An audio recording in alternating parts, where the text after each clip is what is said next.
Hello everybody in the hall. I am Nidhi Maheshwari and I am the MC for this session.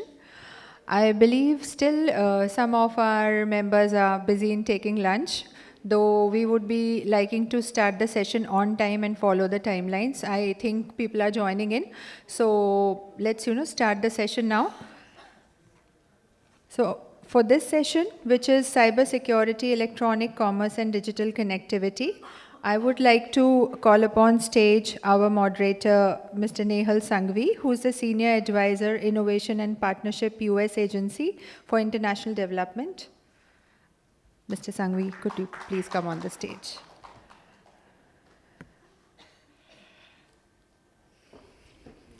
Yeah, welcome. Please have a seat. As speaker, I would like to call upon Mr. Vivek Srivastava.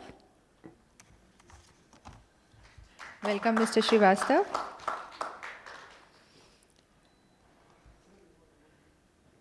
Ms. Gitanjali Chaturvedi.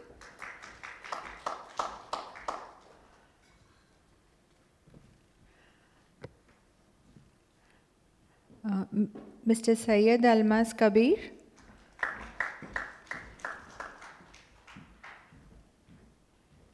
Great. So I welcome everybody on the stage, and Mr. Nehal Sanghavi will give a short introduction of our speakers here, and he would start the session. So on to Mr. Sanghavi for the session. Thanks, Nidhi, and thanks to the organizers for the opportunity. Good afternoon. We have a challenge in front of us. Of course, it's Friday afternoon post-lunch. And when they first requested me to be a moderator, I was so proud of this opportunity. And then, of course, I saw the time slot and realized they must think I'm a terrible moderator to give me this time slot. So our challenge is to at least not snore. If you're going to sleep, please do not snore. And we will do our best up here to ensure that it is a lively conversation that you can be engaged in to hopefully prevent you from falling asleep. We do have an interesting topic, and we've got three great speakers up here. Before we get into the heart of the topic, I want to mention a couple of things. Last year at the SAARC Investment Forum, which took place a year ago in Colombo, the following quote took place: "Digital connectivity is the future of South Asia's integration, full stop." Earlier this year, in the Hindustan Times, there was an article about how digital connectivity, and specifically the ability to lay overland fiber optic cable, is the key to South Asia's connectivity. These topics are topics that get a lot of attention in the press, and we're also fortunate that Secretary of State Pompeo, just in July, launched the Digital Partnership for the Indo-Pacific area, where he talks about connectivity, he talks about cybersecurity, and he talks about this idea to encourage open, interoperable, reliable, and secure digital infrastructure as a benefit for all in the region. So let me open it up by giving an opportunity for our three speakers to introduce themselves. I will not be reading their bios. You have their bios with you. But I will give them an opportunity to introduce themselves. And then we're going to get into some of the following topics. We're going to talk about the opportunities for digital connectivity, but we're also going to talk about the opportunities specifically about overland fiber optic cables. As we know, and as we've been discussing over the last 2 days, this region, unfortunately, isn't very connected. And there are opportunities there to do things overland as opposed to just rely on underwater connectivity when it comes to fiber optics. So we'll touch on that. We'll also touch on the opportunities with 4G and new 5G technologies. We'll also talk about security, cybersecurity, and that's something I'm very interested in hearing from you on specifically, Vivek. We're also going to talk about gender. We're also going to talk about data localization, and then we're going to talk finally about my favorite topic, data for development or digital development. So with that, if I could just ask you, Vivek, to please introduce yourself and have some opening remarks. Thanks, Nehal. So good afternoon, everyone. My name is Vivek Srivastava. I'm a cybersecurity professional working with Cisco. I've been in the industry for about 19 years. The specialization that I have is, of course, cybersecurity. I think quickly, when I want to open the session with my remarks, I would talk about a couple of things. I think we should look at the realization that we can have right now, looking at the digital disruption happening across us. You see the disruption, whether it's across people, the citizens, the way we live, the way we are connected today. Look at the government initiatives, the citizen services that they are launching, leveraging the digital platforms. Look at the businesses, the way businesses are transforming, leveraging this digital disruption. We are talking about, of course, the connectivity. It all boils down to, of course, enabling more and more of digital, disruptions. What two things that comes out to my mind very, very clearly is, one, while we can look at multiple opportunities coming our way, starting from the citizens to the government to the businesses, and opening the channel for even the less privileged people to be able to do something good for them. One area of challenge that comes in very, very clearly, that it also becomes an engine for the adversaries. It also becomes an opportunity for the bad guys. It also becomes a great, great platform for the hackers or the bad guys who want to earn something which does not belong to them. The way we are connected, the way we use cloud, the way we use different digital platforms, our data is everywhere. And it becomes much, much easier for them to probably throw a dart in the dark and be very sure that it will land somewhere. So they can gain a lot out of it. So when we talk about all those connectivities, when we talk about the digital disruption or the initiatives that we want to take in that direction, I think one thing that comes very clearly to my mind is that security is something that has to be taken into consideration from the day one. At the time of the inception itself of your policies, of your strategies or your new business initiatives, you should talk about security as well. You should take care of the measures that are required for your businesses or for your initiatives to be successful in terms of security. So that will be probably a couple of cents from my side initially. So before we even turn it over to Gitanjali, let me ask you a question on that. How often do you engage with other governments in the region on this topic of regional security or cybersecurity on behalf of Cisco? So I normally represent Cisco security for at least the SAARC nation. So I quite often work with Indian government as well as the Bangladesh government, Bhutan, Nepal, and all that.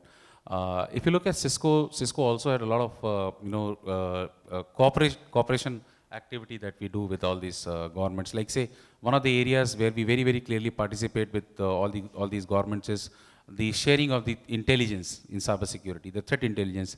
If we get to know about something in hand or beforehand, what we do first is, with our channels that we have established with, say, CERT India or CERT Bangladesh, first thing that we do, we immediately get them the information so that they can leverage that information and warn the people across them as well. So primarily the interaction is on the intelligence sharing.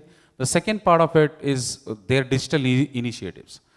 You talk about digital Bangladesh or digital India or various other citizen services that government of India is launching, considering the smart cities itself, right? There we work with the government very, very clearly in defining which are the basic parameters that they should look at from cybersecurity perspective or from the cybersecurity governance perspective, which are the basic things which are to be inbuilt. So I think it's a very, very a normal process at Cisco that we engage with these governments very, very regularly, and we bring in the best practices that we see across the globe to governments as well. Great, thank you. Let me actually turn it over to you, sir. Mr. Kabir, tell us about yourself and tell us what your thoughts are on this topic. Thank you. I am in the IT business for the last 3 decades in Bangladesh, and my company operates a fiber optic network all around Bangladesh, and having presence in every cities and small towns and some of the villages as well. And that is why I will be sharing my experiences, that how we have built that fiber optic, and most of it actually overhead aerial, so it's not underground. And so there are challenges in that. I am also the president of Bangladesh Association of Software and Information Services, BASIS, which is the equivalent to NASSCOM in India. We work directly with the government for the industry, and we have the policy advocacy with the government, advocating for the industry's needs and industry's well-being, and how we can expand the industry. And so that is how we that is what we negotiate with the government. And as you all know that our current government has this mandate to build a digital Bangladesh by 2021. There's a Vision 2021 for digital Bangladesh, and the government has taken a few steps towards that. And BASIS has been working very closely, hand in hand, in realizing that vision. And there is also, in doing that, we have been encountering security threats. Of course, the connectivity is a very big challenge. The infrastructure is a very big challenge. Although the government has been very supportive, another very big challenge that we are facing right now in Bangladesh is, though it's not exactly connectivity, but it's towards building the digital Bangladesh, is the trained or the skilled human resources. So that is another shortage that we have, and I believe that is a very common problem in this fast-growing industry all over the world. Great. So let me ask you, when you do find yourself engaging with a potential cybersecurity threat, one that's perhaps even regional, do you connect with India at all? Well, yes, we do seek help from cybersecurity experts like Cisco and other cybersecurity experts. Recently, just a couple of years back, you know that there was a big heist in the central bank, and we actually had to invite foreign experts into Bangladesh, and we had to take their inputs. We have been developing our own security experts, but I guess it will take a little more time. Sure. Great, thank you for that. And last but not least, Gitanjali, please tell us about yourself. My name is Gitanjali. I work with the World Bank. Among other things, I'm the gender focal point for India. And essentially, I work towards mainstreaming gender in all our World Bank operations. And that is what brings me to this discussion, where we're working especially to ensure that there is inclusion in the digital space of women, and especially women at the bottom of the pyramid, because we find that there is a considerable gender gap when it comes to including women in the digital space. And how that impacts women is that they are not educated enough, they do not know how to use technology. And not only that, when you actually talk about empowering them economically, they find that they cannot take their businesses to scale because they do not have access to e-commerce websites or lack the wherewithal to do it. So typically, if they do want to go to scale, they need help from other organizations, a middleman who can help them with that, or some other digital platform who basically cuts into their profits. So the idea is essentially to mainstream the digital world for them, to make it more accessible, because what we have also found is that if you look at the global rates of female participation in the digital connectivity, it's less than 20% of women who actually participate actively in this space or use any of these channels. What also actually comes to my mind in terms of, you know, more and more digital inclusion is the fact that there is also this added threat. Because we say that if you give women the digital space, you actually increase their security, but we also find that it also harms their security. And not always do they know how to keep themselves safe from these threats that come up. There's a lot of trolling, there's a lot of hacking. Women tend to be more vulnerable than most other people in the online space as well. And we're seeing a lot of that come up now, surface now, and I'm sure If I may make a point, I think that's a very important point. Yeah. I'll talk about the psychology of the bad guys, the adversaries. You know, if they want to do something bad, they find it easier because general notion is that women can be intimidated slightly easier, right? Yeah. With my personal experience, having been married for 15 years, I can tell you, no, that is not true. You know, they cannot be intimidated at all. But that's the notion that the adversaries carry. And what happens is, you know, when they try and target, you know, when they know that someone is behind this particular piece is going to be a woman and can be intimidated faster or easier, what they also look at is, you know, if this lady gets intimidated, there will be multiple support system that she may have, which will come to help immediately. One of the case in point that we were discussing, you know, one of the actresses in India, I would not take the name because I don't, because I forgot the name. I would not take the name because I don't remember the name. Her email ID got hacked and she was traveling somewhere outside, probably about a couple of years back, and not properly connected. An email went out to all the close associates, family members, friends that I'm in need, I need some money, can you transfer the money on this account immediately? Those emails were sent out to about 15 people from an email account, and some 3 of them actually transferred the money. Then she had to go make a local, complaint and all that. So because that's a very interesting way of crowdfunding. It's and very common. that primarily happened when she checked with those 3 friends. Why would you think that I'm in trouble? She said I was worried that in case if you were, what would happen? It could have been a hoax, but what if you're actually in trouble? So I just did it just to be safer. So can be the case in point. But another point that I want to add, when it comes to women, I'm seeing the other turnaround as well. Probably at the lower strata of the society, you will see that women need little more empowerment from digital perspective. But if you see the other side from the cyber security angle, if I tell you, I see a lot of women getting into cyber security industry as saviors, as developers, as the women who have the wherewithal, the mind, the intellect to actually think ahead of the hackers. A lot of people, a lot of women are actually there in our research organization who do first-hand research and many a times, kill the cyber attacks. So there's another, piece. I normally believe that women are a little differently wired, so their intelligence is completely at different level. Always, you will find little bit extra coming from their intelligence, and that's what we see in cybersecurity industry as well. Great, thank you.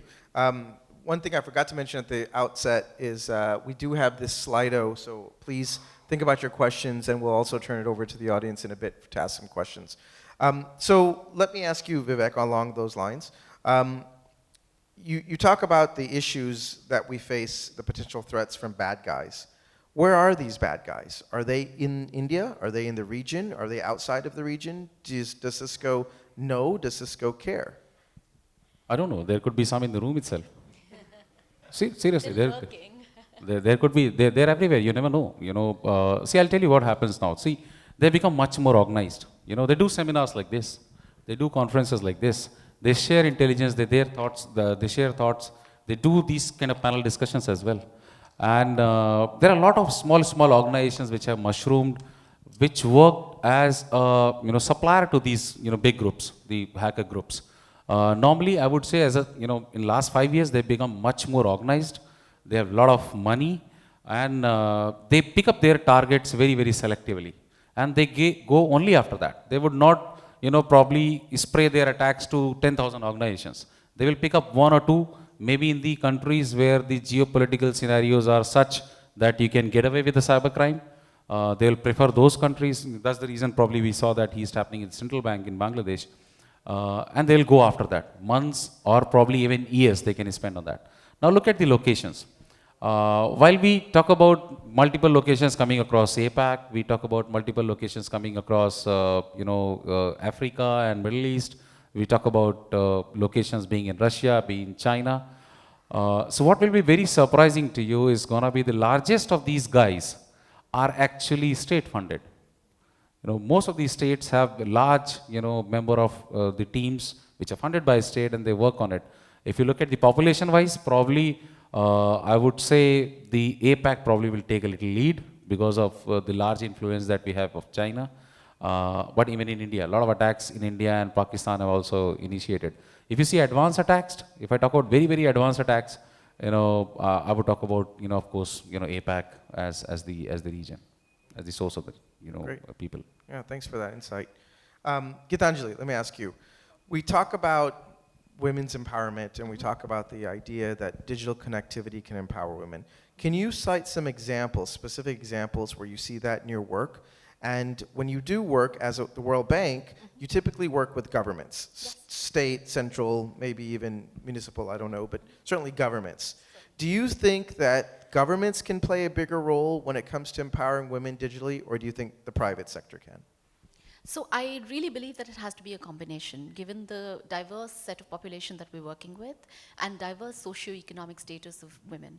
So to begin with, I think women have there is a gender divide in any case across the socioeconomic profile. So even at the very high end, you have women who are kind of intimidated by technology and do take time. You don't have enough computer science graduates, for example, who are women. So there is that divide.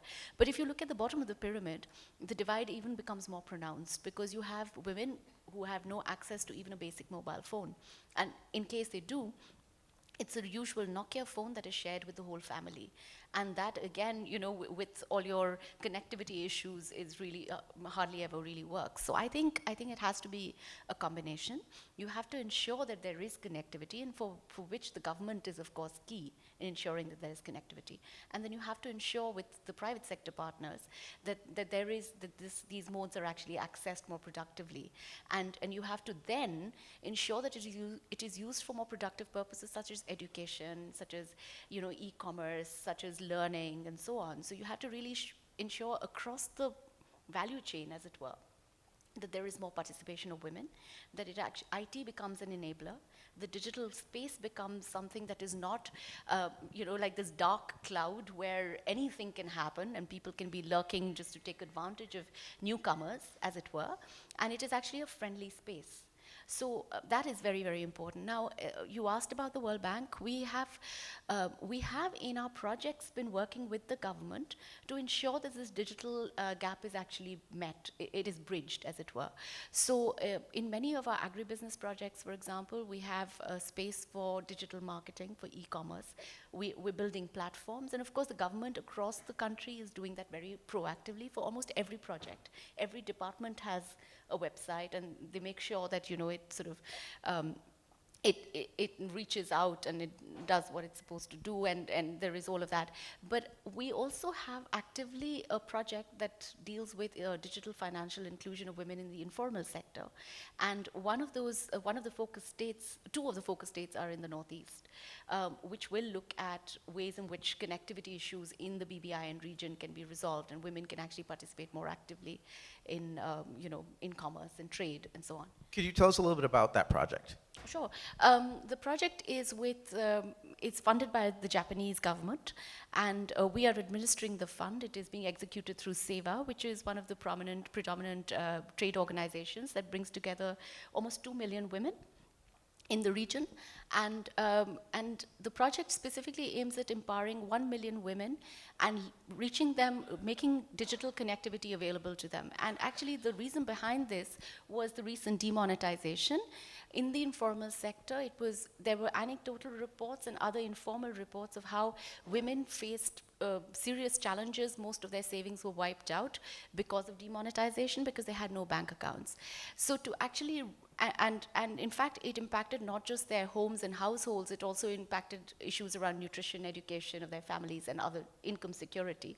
So the way to actually sort of bridge that and ensure that these shocks don't impact the poorest of the poor anymore, we felt that it was important to connect them digitally, to take that insecurity away, and to make sure also for traders who were actually walking around with, you know, thousands and lakhs of rupees in cash, there was added insecurity of being robbed or attacked. So this takes all of these insecurities away.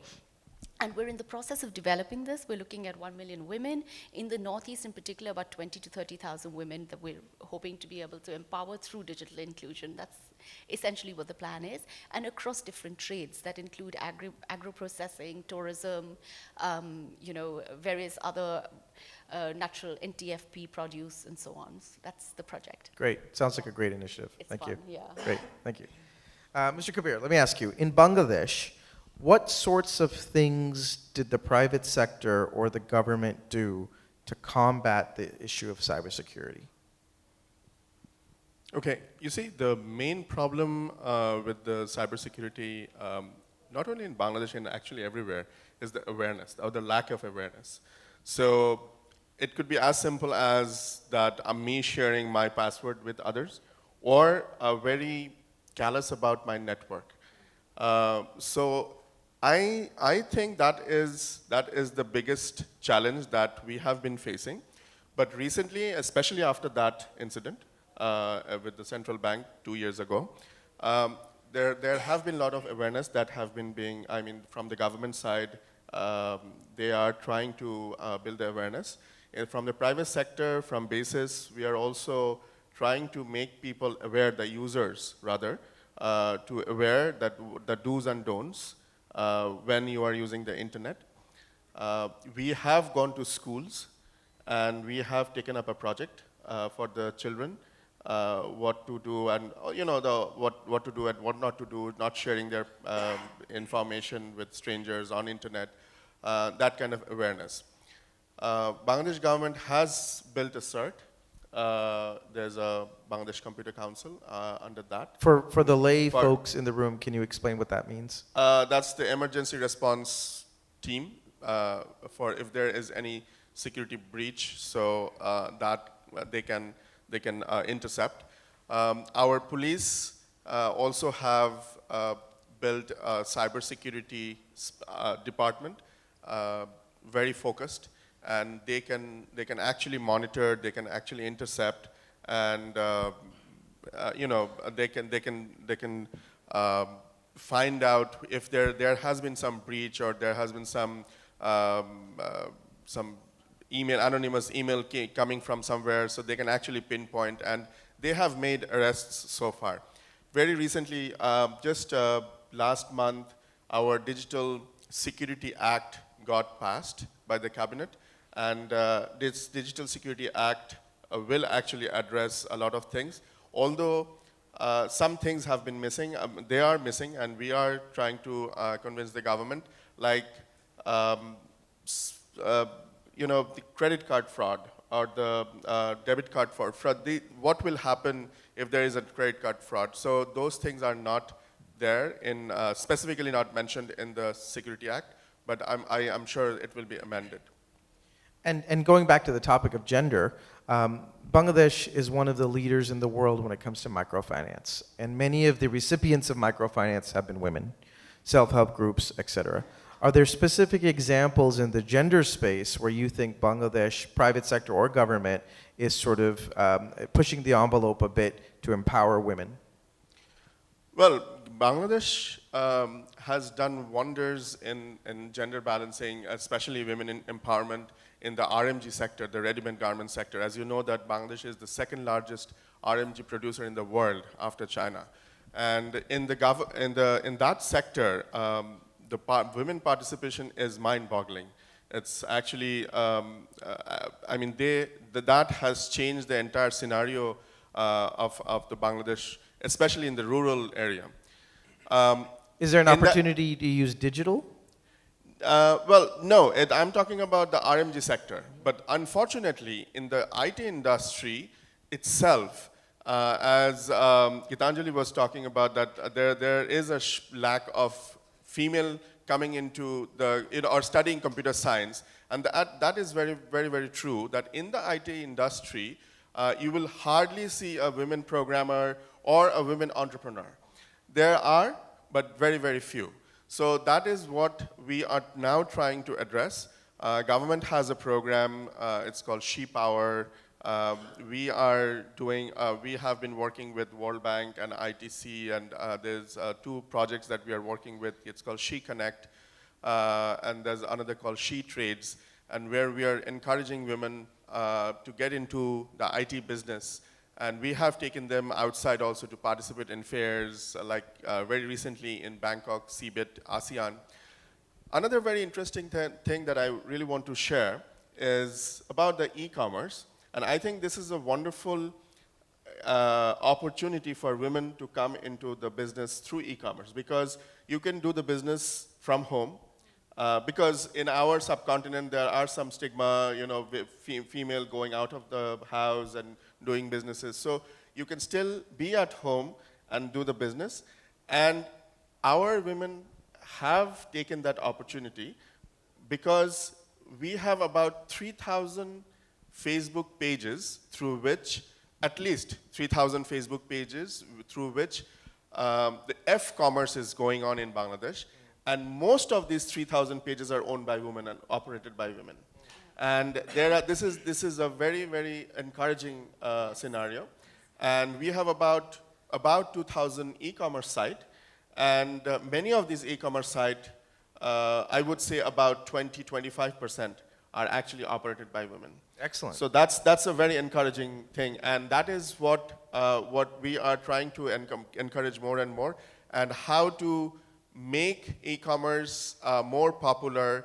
So that is what the industry is doing, and the government is also doing, increasing the the logistics, the reach, the postal services, the courier, that thing. And I believe that after we talk about the regional connectivity, we should also think about this e-commerce, how to make e-commerce cross-border.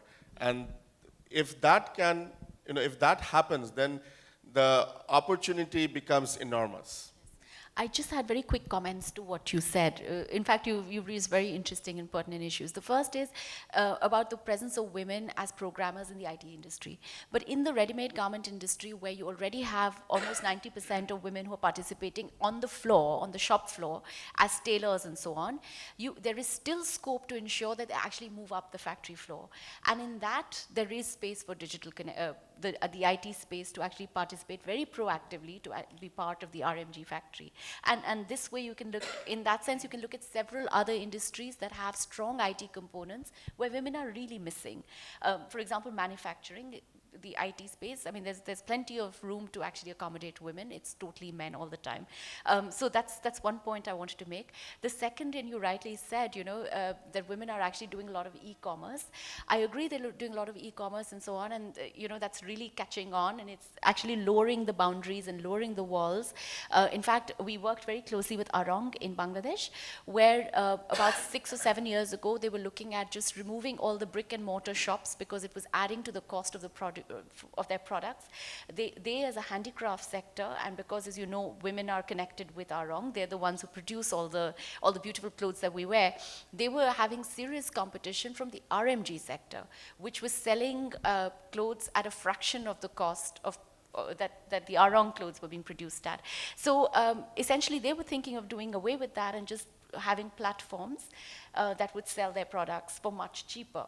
So I think it's not just the price that we're looking at, we're also looking at quality, and we're also looking at ways in which the gender divide can be integrated and bridged through IT solutions, which don't necessarily involve just the computer science and just the programming space, but there are several other options out there. Excellent. Great specific examples from both of you of how economic empowerment can be the result of what happens when we empower women digitally, and with whatever digital tool we can.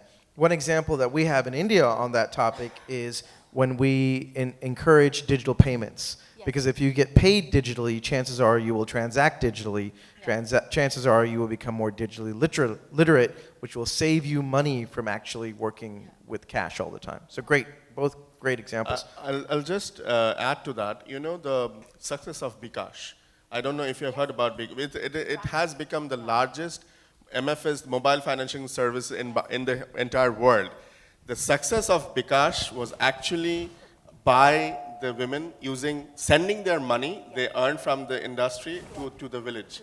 So that is the real success, behind bKash. Excellent. And like we talk about often in India, where we have more cell phones than toilets, perhaps the digital infrastructure that gets created in this part of the world can help the entire region grow economically, because I think there's a lot of opportunity there. Turning it back to Vivek, I have a question for you.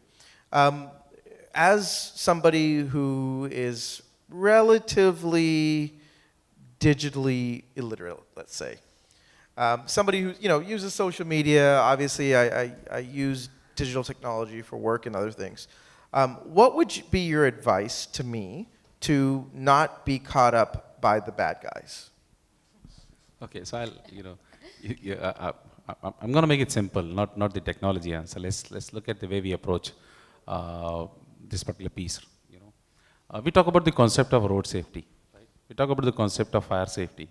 We talk about the concept of educating people of how to what actions do you need to take when it comes to the earthquakes and all that. There also should be a concept of internet safety, right? If I have to make my two comments, I would rather say just two basic principles. If you follow, I think you'll be pretty safe. Number one, no trust. Don't trust everything. Don't blindly trust. Rather, I would to be very specific. Spend a second to understand why this particular piece. There's nothing nothing called as free.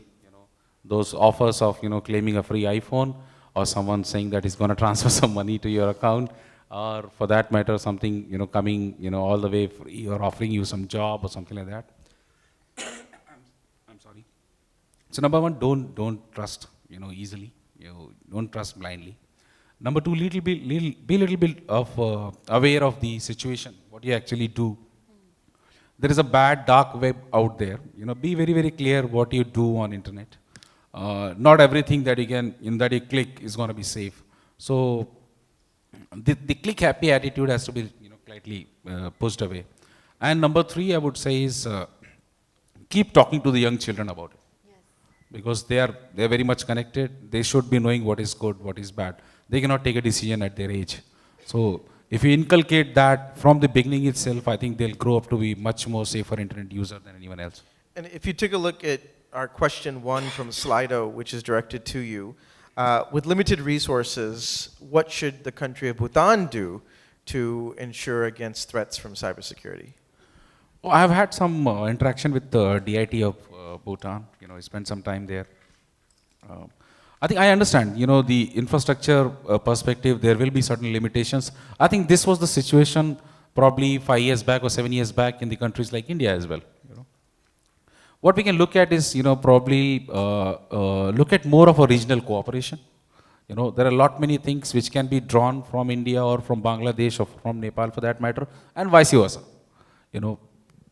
First thing that we can start with is, look at the best practices, look at the acts, look at the policies that the government is enforcing towards cyber security. Some of it can be just replicated without making any infrastructural changes. Number two, the areas of intelligence sharing. Can we learn from each other? If we have seen something happening bad in Bangladesh, can we understand what was that? Can we take those 2 or 3 steps to ensure that we are at least covered from there? So learn from each other's mistake, and share as much as possible in terms of, I would say rather, a larger regional cooperation on the cyber security area probably can help rather than making a lot of infrastructural investments. Great. We're going to open up to questions from the audience, and we're going to go back and forth between Slido and the audience. So please start thinking about your question. Before we get there, I'm going to turn it back over to the end over here, to the end of the panel here, in the sense that I want to speak to you, Mr. Kabir, about question number 2. What are the challenges in Bangladesh when it comes to 3G, 4G, 5G? What are the challenges and opportunities? And quite frankly, what do you think about the challenges and opportunities when it comes to the region? Okay. Well, Bangladesh has already deployed, the operators have already deployed 3G and 4G in Bangladesh. We have been talking about 5G since last July, and there is a target, a soft target of launching 5G by 2021. But of course, not the entire Bangladesh has 3G and 4G coverage till today. This is because, first of all, one thing that I'm sure you all know, that Bangladesh is one of the most densely populated area of the world, and that is why it's actually quite easy to deploy mobile towers and get the coverage. Because if you just put one tower, you can cover more people. So that is a good part. The problem is that why the operators are not too much encouraged to go and deploy the 3G or 4G in the remote areas, because of the lack of content. What would you do with a 4G connection in a village if you do not have a content to use?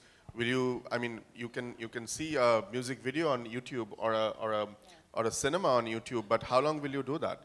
So unless you have a localized content, Bangla content, I'm talking about Bangladesh. So if you do not have the localized content, there won't be the need of use. Anyway, the government has, as part of the Vision 2021 of building digital Bangladesh, the government has been trying to transform the citizen services into e-services. And once these e-services, these services becomes online, then I'm sure people will be needing to use those services, and that will be the content they will be needing to use, and there will be new need for 3G and 4G and eventually 5G. And that will be in local language. Yes, of course, local language. Otherwise, it's no use. Yeah. Yeah. It has to be localized. Yeah, right. Good, great. Okay, questions from the audience. Yes, please, if somebody could pass the microphone. Thank you. I am Sanjay Mangla and working for Cuts International. My question is that we are talking about lot more about cyber security, and I think here the rules and regulations or laws come into the play importantly. So what is your take on the issue of data localization in the today's age vis-a-vis its cost and benefits for both companies as well as the country to to secure our data more and better? Thank you. Yeah, excellent question. We're talking about connectivity, and then almost by default, localization starts to sort of take the conversation in a different direction. So what are your thoughts, Vivek? That's true. I think, so there are two aspects to it. Number one is, of course, you want to go back to, as an organization, as a government, you want to go back to your citizens and tell them that you are taking all the measures possible to keep your data safe, to respect your privacy, to respect your personal data, and take all these steps possible to secure it. The another area of which comes out of it is also to look at the global organizations which are still offshoring the data to multiple other locations, and kind of still building businesses, taking revenue from, say, local customers. The another aspects to that data localization policies are also is to, can you bring some of those infrastructure into India so that you generate some more, or into that country to generate some more of jobs, to give more businesses to local guys, and to be little more sure of all the intellectual data or property that you have is still gonna be in your control. I think GDPR was a big step, in last few months. We have seen that happening with Bangladesh with Digital Security Act, which got accepted by the Parliament, I think last month, and the Right to Privacy Act in India, which has been submitted. Justice Sri Krishna report has been submitted already to the Parliament. I think they'll take action about it, and we'll see some more of these localization rules coming into play in multiple other countries because of both the benefits. One is, of course, to have a level of assurance of the data safety, and second is also to give the preference to the local business. So you're for it? Absolutely, yes. Okay, well, we all know that why governments are, or some governments are pushing for data localization law or act. In Bangladesh, we just passed our ICT policy 2018 last week from the cabinet, and there is one clause about data localization. You see, if my data, my citizens' data is staying in another country, and if for some reason that company who is hosting that data refuses to give the data, I mean, there is no policy, to catch that or, get hold of that company, right? So, and this is why the whole concept of data localization came, that the private data, the citizens' data must be in the geographic area of the country. But now we are talking about the regional connectivity. Now, only if, or maybe when we have the regional connectivity, and if we have a uniform law or standard, then maybe we can do away with the localization. Like, I can set up a regional data center in Nepal or in Bhutan, because I don't know if you know this, that Nepal and Bhutan are very ideal for data center because of the temperature and everything. So we can have a local, regional data center over there, and all these countries can have their data put up there. But all these countries must sign into a one common law and one common standard, so that if anything happens, the countries can, actually claim and do whatever, is necessary to get that data. So that is in the future, but for now, I guess localization is the only way to go. Gitanjali, any I'm thoughts? completely in agreement with both of them, actually, and I also feel that maybe as a forum, there are a couple of gaps that you see in the South Asia region. One is, as opposed to let's say Africa, which has a court that takes into account all these issues and legislates and sort of, and you know, the governments actually respect the views of the court. And similarly in Europe, we don't have a structure like that that really governs such issues in South Asia. So that is critical. And I think we have to aim towards getting to that, at least on issues of regional connectivity, such as the IT space and so on, where something like that can actually be hosted, and we can preempt situations that will arise in future. And I think that is the way to go forward. If I may add to Gitanjali's point, I think that's a very, very valid point. The moment you look at the regional cooperation and regional connectivity going to get improved, the policy is going to get a little more common. You know, we understand that the other country is also taking those same kind of, you know, restraints that we are kind of observing here. Being little futuristic, probably it will become like something like our visas, right? You can enter certain countries without, you know, applying for visa or without requiring a visa, just showing your passport. Probably same way our data may also be handled in future. You know, it's okay. Indian data can be hosted in, say, Bangladesh, because we have the regional cooperation. We understand what measures do you take, what measures do we take, and we have the regional, you know, agreement that we can share the data with each other whenever it is required. So it may get to that stage going forward. But as of now, yes, localization is the answer. Great points. Good. Questions? More questions? Okay, then we'll go to Slido. Slido's question: what are the emerging cybersecurity threats and how can they be countered? So I think one of the very common ones that we are seeing these days is going to be ransomware, where someone, you know, kind of take control of your machine, says I've got all your data, I've got everything encrypted. If you not pay this much of money in bitcoins to me, I'm going to erase all that data. I've seen a little improvisation on that one, where someone sent a mail saying that I've recorded using your webcam, I've recorded some of your personal movements, I've recorded what sites you have been visiting, and all those are there with me. If you're not going to pay this much of bitcoins, I'm going to release that to all your friends, you know, which are there in the contact list. So now they are not only the sense of losing some data, they are also adding some sense of personal humility, you know, humiliation that can happen. Did they pay? Normally, the people who are little more IT aware, you know, I would say they would not. But when it comes to complete encryption of the machine, where you can't do anything on the machine, there is only two ways that you can do it. You know, either you kind of redo the entire machine, or you pay, because very difficult to break the encryption code that they use normally to encrypt the data. But some of them are just, you know, a hoax, you know, that they'll create. So ransomware is one big thing. As again I said, you know, a little bit of awareness, a little bit of more consciousness when you use internet, you know, can help. Good endpoint security software can help. You know, normally we run our machines. You know, as a layman, I would say most of the laymen, they would not care about what's running on their machine. If we can be a little aware of what's running on their machine, can always help. Another one area, I will not talk about the larger ones like state-sponsored and advanced ones. From the common, you know, public perspective. Another one that I'm seeing is you receiving mails from some of your knowns. That is being very popular in corporates now.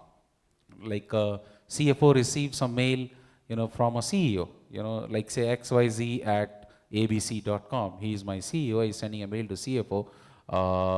I'm in a very serious meeting. Cannot pick up the phone right now. Just transfer this much of money immediately.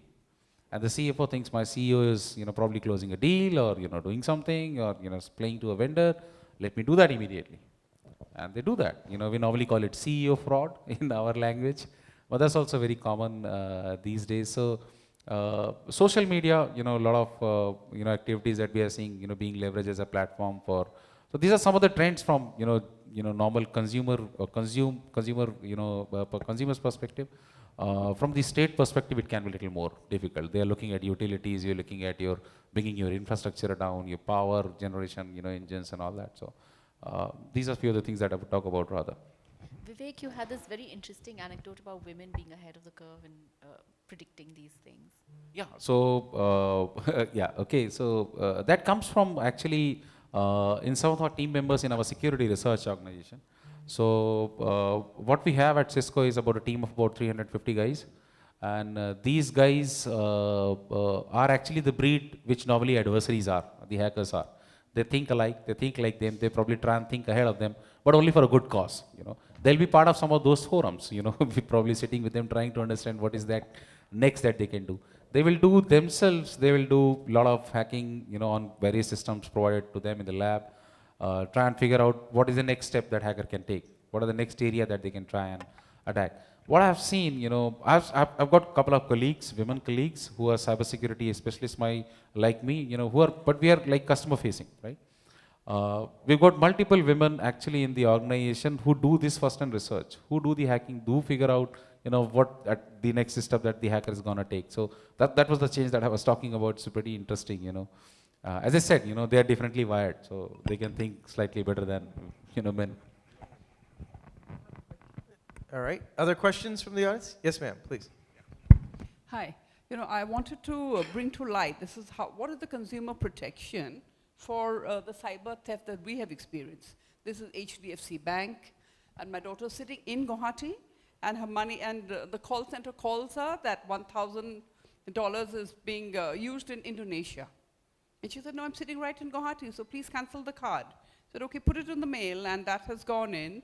Apparently, her card has been cancelled, but the money has been debited. And since then, it's been July this year. Nothing's happened. Who do I approach?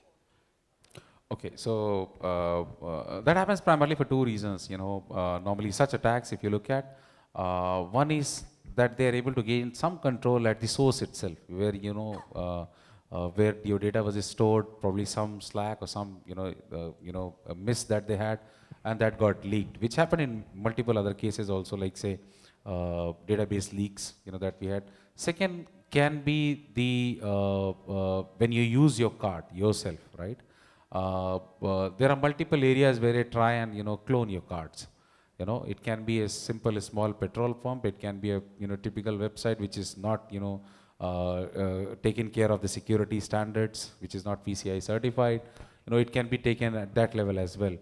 But normally what I've seen in my experience, most of the banks are very, very user friendly. When they realize such attacks are there and some misuse has happened on the credit card, they take the responsibility. Normally they have also back-to-back arrangement with the insurers, that such activities should also be insured so that they can pay back to their consumers. I can tell you one of the transactions which happened on my card, being a cybersecurity professional, I was driving back home, from office and I was seeing, continuously I was seeing some 3-4 transactions. SMSs were coming, I was driving, I couldn't pick it up, couldn't see it, and then the moment I stopped the car, I saw some 5, transactions, which happened on Microsoft website on Xbox game purchase. And I was like, I am not an Xbox member, neither is my son. Neither is my son. He is normally a PSP guy, so it's not possible. So I called up the bank. I would not take the name of the bank. I called up the bank, and what I did not like at that point in time, when the IVR started telling me press 1, press 3, press 4, press 5, and press 7. I said you should have a hotline when you want to report credit card fraud. Now they have added, not many of the banks have added. You want to report lost, you want to report fraud of the card, there is a hotline that you press, this number.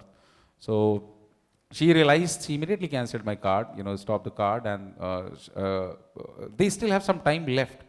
It will depend on how fast you can report to them. If you report it to them fast, they have the time left, so they'll not make the payment.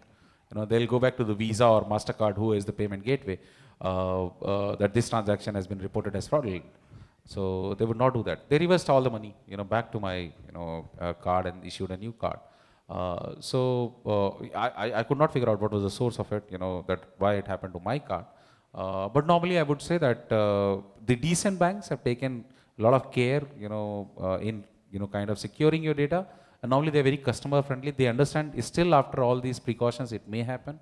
So they have also have back-to-back alignment with the insurers, so that in case if they paid the money, insurers can help you with that. Yeah. So does that mean, so does that mean we have to keep we've spoken, HDFC themselves had, got in touch. So what does that mean for the consumer? Do we keep at it, or do I go I think you should keep at it. You should, keep talking to them. There's ombudsman. If you think they are not addressing your, this thing properly, there's ombudsman that they have. You can, I would still say that you take the processes given, the liberty given to you by the bank itself. You use those processes, and I think We've done it, the entire processes. In fact, they called to take this up. It was their call center who asked, are you in Indonesia? And in spite of that, the money got debited. So it should be their onus. I would expect more from HDFC. I guess so, yes, probably yes. Gitanjali, you have thoughts? No, I was just going to give advice because the same thing happened to my brother. I see. And he had to go the legal route. He had to go and file an FIR, and then it took a legal route, and it took almost a year and a half before they paid him back. But we kept at it, we persisted, and we just, we just represented ourselves. But he got it back. Almas? Thank you. What happens in the US, the banks issuing credit cards, they always have limited liability. So you have, as a card holder, you have a limited liability of, it could be $500, usually not more than $1,000. So even if there's a fraud of $2,000, $3,000, that is the limited liability that you will face. So you should insist on your bank that you must have, and that is actually because those banks are insured with the insurance companies. So the bank actually gets the money from the insurance. The bank actually does not lose anything. So, but you must ask the bank that you must have a limited liability, for the consumers. Another thing is that every good thing and bad thing, credit card, virtual money, digital money is a good thing, but we have to be careful. We really have to be always careful, otherwise we can be exploited.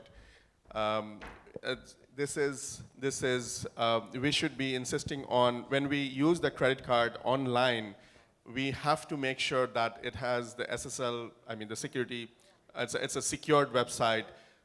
The gateway that I am using, that is a PCI DSS certified gateway. So these are the things that we should, as a consumer, we should be careful about. Just like when we go to sleep at night, we close our windows and lock our doors. So we really have to be careful about protecting our money and our credit cards. And how great would it be if there were a set of regional standards that applied to all of these topics that could be shared amongst all the countries in the region? I think regional connectivity in the context of cybersecurity or anything digital for that matter is another platform that the region could share together, which would do nothing but empower the region. I think it would be fantastic for this to be not just a Bangladeshi approach or an India approach, but something that could be shared sort of across. I'll share another thing. In Bangladesh, because of this, because we also do not have the banks does not have that limited liability thing, and they're not insured in Bangladesh also. And that is why they were very, very skeptical, and they did not use, now they do, but they did, for a long, long time, they did not allow using your credit card online. And if you had to use the credit card online, you had to call the bank every time, and you say that, okay, I will be using this much of money, please open it for like half an hour or 5 minutes or 1 hour, whatever, and after that transaction, you close it. We still do it. When I came to India, I had to do that for my international cards. And I had to give where I'm going, from which day I will be returning. And they have given me a limit of $1,000 transaction per day. So these are the limitations, and this discourages e-commerce, the flourishing of e-commerce. And we had to go through, we had to sit with the central bank and the banks, and we had to make them understand, and gradually they have relaxed. But there are still impediments, and banks are actually very jumpy about the online transaction. So what would be your advice to the central bank to... Insurance, get insurance. The bank should be insured, the credit card should be insured. And how would that apply from a regional connectivity perspective? We can look for best practices around the world, and we can have, for the regional connectivity, if you say, then it should be easier, because if a fraud happens, if a Bangladeshi card gets used in India in a fraud, in a wrong way, then the transaction or the recovery should be very, very easier, rather than it happening in somewhere else in the world. So the regional banks should have some kind of a agreement policy of, maybe reconciling the accounts. I'm not sure about that, though. I think from the cyber security perspective, we still, we are yet to see the day where we have something like an Interpol, where they will do the sharing of various data that they have, and I can tell you in the central bank case of Bangladesh bank itself, it became extremely difficult because multiple countries were involved. Money was stolen from the central bank, but some withdrawal happened in Sri Lanka, some in Philippines, some activities in Indonesia. It became extremely difficult for them to coordinate, and Interpol was also brought in, but then the local pushback also from the countries that you don't take my name, you don't take my name, all that happened. So I think we need to have one common body, probably from cybersecurity perspective as well. That may help. And what about you, Gitanjali? If you could give a piece of advice to the governments of the region, what would be your piece of advice when it comes to regional connectivity within the context of digital? So I really feel that currently the way we're set up, we just have bilateral agreements with different countries.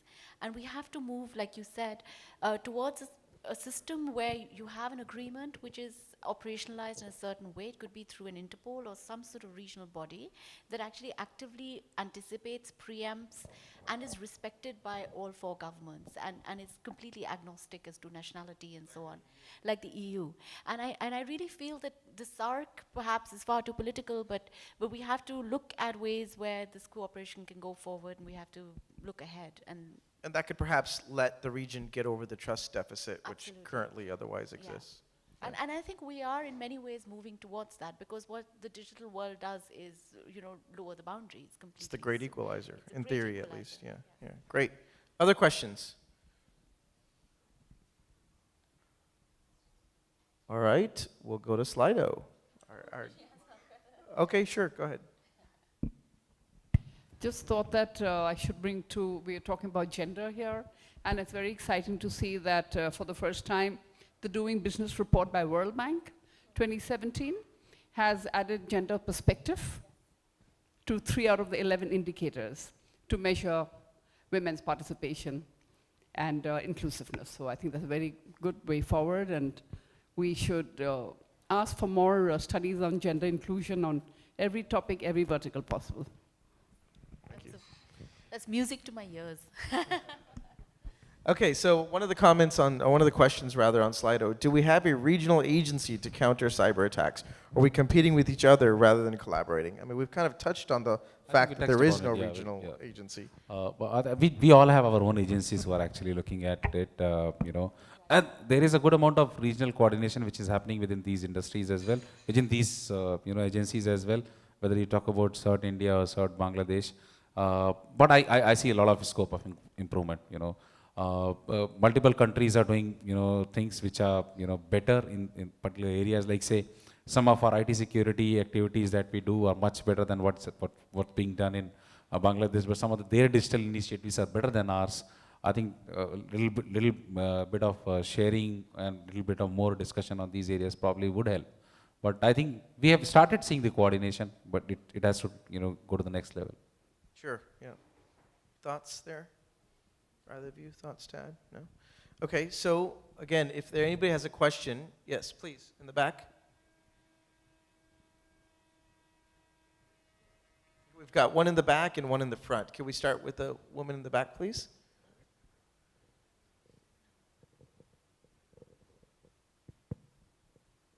Thank you. I was wondering about wage digitization in Bangladesh with regard to the garment workers. I know that Better Than Cash Alliance is doing some work to make sure that women that are working in the RMG sector are able to get their wages digitally and giving them more authority over how they get the money, how they spend it, et cetera, and also creating kind of this new economy in this space. So if you could talk a bit about that. And also, with regard to F-commerce, I think Mr. Kabir, you mentioned, I was wondering how much of those businesses are informal versus formal, like the Facebook commerce online that's going on. Okay. The Facebook commerce are mostly informal businesses. They are not registered. They don't have trade licenses. And that is why we do not really have very concrete data of the volume of the business. But the guess is it's about 3,000 pages. About the garments workers, yes, they do get their salary, the wages through MFS, the mobile financial services. It gets sent to their mobile phone, and they can also keep it there in the wallet, or they can send it, some portion of it to their village, to the family. But what I would be more interested in is another thing. You know that I have been talking about, or rather we have been boasting about our RMG success for a long time now. And the main reason of this success is the cheap labor. And that is why, you know, the entire world actually get their clothes made in Bangladesh. But the problem is that when the artificial intelligence and the robotics will be coming, and they have already started coming in, and in the next 3 to 5 years, I am afraid that a lot of these workers will lose their jobs.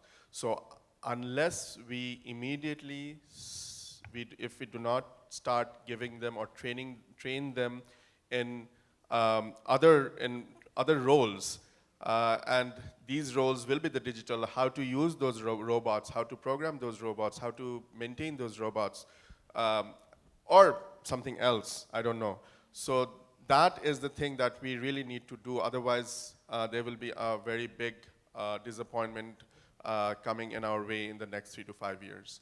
So that is what I am more interested in, and that is what we are discussing. We have just initiated the dialogue in Bangladesh. And the topic of digital payments. And yes, they are already using digital payments. And as I was saying earlier, that the entire success of bKash, which is the largest MFS in the world, is because of these garments workers. So they get their payment through bKash, and there's another service called Rocket. So these two are actually doing wonders, and they are completely, almost all, I would say almost 100% of these workers actually now use MFS, the digital money. Yes, ma'am. So my question is so much related to what's that question out there. How could you help bring international connectivity to Bhutan via northeast India, the one going to Agartala from Cox's Bazar, since I can't see that. Anyways, it is more or less related to that. It's almost answering my question, actually. Digitization is the most effective equalizer, especially for a landlocked country like Bhutan. No. But the thing is, when we are talking about the masses, our population, and mostly I'm talking about women and, again, primary producers, we don't have the volumes, first of all. First of all, we have to get the volumes, as I mentioned earlier, no? To be able to get into this. But there are a few challenges, and I don't know whether this could be addressed by the group here. So we have, the cost of internet is still too high. It's still too high for us. Then the lack of reliable connectivity, especially, you know, in far-flung areas, I mean, it is not reliable yet. And then there's an absolute lack of digital literacy. So we're really starting from grassroots, actually. So, you know, and then most of the citizens are new to buying products online. In fact, I mean, I also don't know how to buy online, frankly speaking, and that's the truth. So, and then there's a lack of digital signatures and no clear legal framework for e-commerce. You know, so what do we do here? I don't know whether this is probably something, maybe the government is doing something on this. I'm not too sure, because I think that would be required going forward. And of course, there's lack of strong logistics and lack of trust, which is the major. But the whole thing boils down to it being enabling, way of, enabling our women. So this is something that seriously needs to be addressed. And I don't know, talking to the panel here, whether you can understand where I'm coming from. And finally is how we need to grow organically. Something that I think Mr. Kabir was talking about, localized, I would imagine is being organic, something that we need. We know what we need, and we need to grow like that, using the technology that is already available, and how to make it effective and impact-oriented. Thoughts on that? Yeah, go ahead. As you know that since 2009, if I'm not wrong, there has been talks of connecting India, Bangladesh, Nepal, and Bhutan through a fiber optic connectivity. 2009. Uh, and very little improvement has happened since then. I would blame the political will and the political, anyway, and the bureaucracy. But because I do not see any other reason, because there is no other challenges that I can see. Physically, it is very much possible. And what I believe that more than 600 kilometers of fiber has already been laid. Bangladesh is now already connected to Nepal under that project, but I'm not sure about the rest. But of course, you see, the countries, they must be looking after their interest. Bangladesh has interest in Bhutan, as Bhutan has interest in Bangladesh. So there is a mutual interest there, and I believe there is one talk going on right now that how Bangladesh can supply internet bandwidth through the submarine cable that comes to Cox's Bazar to Bhutan. We are already providing internet to Nepal and to the southeast, the Seven Sisters states in India. So how we can extend that to Bhutan. So the talks have been going on right now. And once this connectivity is done, I'm sure that there will be, again, many doors of opportunities like e-commerce and everything will open up. So the cross-border e-commerce, the cross-border trade will actually become very, very big once that happens. And that's by and large above land fiber optic cable. Yes, yes. I just wanted to address your concern about the gender angle, and I totally agree with you about how there is this complete, it's like a black hole when you talk about the internet in remote and landlocked locations like Bhutan, and you're absolutely right. In fact, what we have typically seen is because there is no information and because the space has not opened up as much as it needs to, so first of all, you have lack of connectivity in your capital and in your cities, and then of course remote locations are even more left behind and you have absolutely no access. And that you feel more, so you see the classic thing of, the city, the villages and the, remote locations being completely disconnected. You see this classic situation of, girls not having access and not knowing how to take their, product to the next level. And that again is manifested in how the region trades with Bhutan, because you rely a lot on imports and you can't produce enough volumes for yourself, so you can't even export. So that's a separate thing, So I think all these issues get resolved once you bring in this great equalizer. And also, I would say you're also quite fortunate because you have this opportunity to learn from other countries and see what we have faced and the challenges we're having, to educate people enough to actually prepare themselves for when this opens up in Bhutan. So that's my comment to your, but I'm completely in agreement with you. Okay, Gitanjali, you have a magic wand, and you have the opportunity to speak to the leaders of these countries and to the leaders of the private sector that exist in these countries. As a closing thought, what would be your one request in order to integrate the region more digitally? I think we have to find common ground, and the common ground is, of course, trade and improved economic benefit. And that is what this improved or any sort of coordination on regional connectivity should ride on. That our communities will prosper, there will be more growth, the region in general will grow faster than it needs, as fast as it's required to, because currently we're really lagging behind, especially in this critical part of the world. It's blessed with natural resources. It's blessed with people who are willing to work, very hard working and really skilled. But it lags behind for all these various reasons. But I think it has to ride on the back of economic growth. So you'd get them to really understand that philosophy, and you think that would be the tipping point? Well, well, we should all get together on this as well. You know, Yeah. it's not just me, but I think the economic argument is something that the governments take very seriously. Yeah. And certainly does the private sector as well. right? Certainly, yes. Yeah, right. So that's what I would go Great. for. Yeah.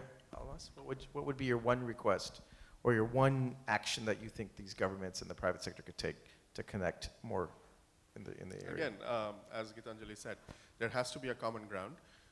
People must have, I mean, the countries must agree to certain standards. I'm not very sure about the number of countries, but there is a project from UN SCAP right now. It's called the APIS, Asia Pacific Information Superhighway. And interestingly, it's not only covers the Asia Pacific countries, but also countries from, some countries from Central Asia. And once that happens, and the talk is actually live right now, and the governments are getting together. United Nations is actually proceeding with this, SCAP.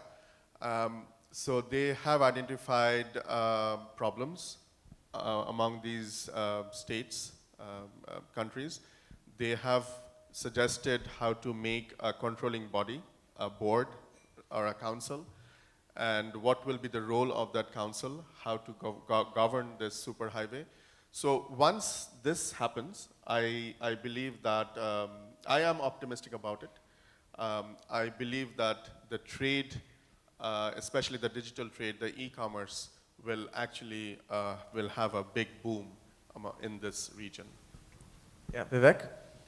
So I would, my single suggestion probably would be to probably speed up the process of learning from each other and try and replicate. You know, someone is doing something better, someone is doing something good, someone has already done something, has already learned it. Try and replicate. Talk to each other more, coordinate more. Don't reinvent the wheel in every single area. If something has been done good somewhere, copy it. Imitation is the greatest form of flattery. We know that. Great. Great. Well, with that, please help me thank our panel for a rich, lively discussion in a very difficult time slot. Let's give them a round of applause, please. Thank you so much.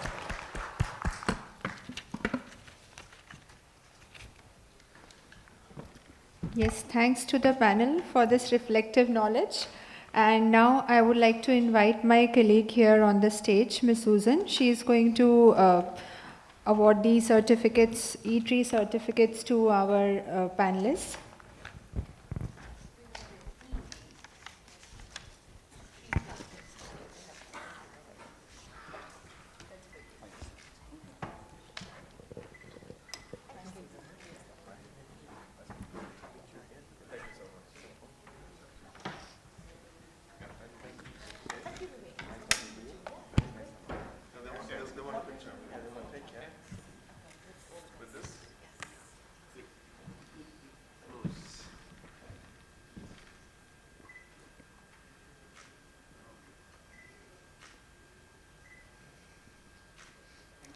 So we thank you all for giving us your valuable time and enlightening the audience. And I have an announcement for all of you. The tea and coffee break is going to start now at 3 o'clock, and at 3:30 we assemble again for the next session. So instead of the Rani Bagh lawn, which is the venue given in the agenda for the tea and coffee, you need to assemble for tea and coffee at the Shahjahan room, at the back side of the Shahjahan room. So the venue has been changed for tea and coffee. So I'll see you all at 3:30 again. Thank you.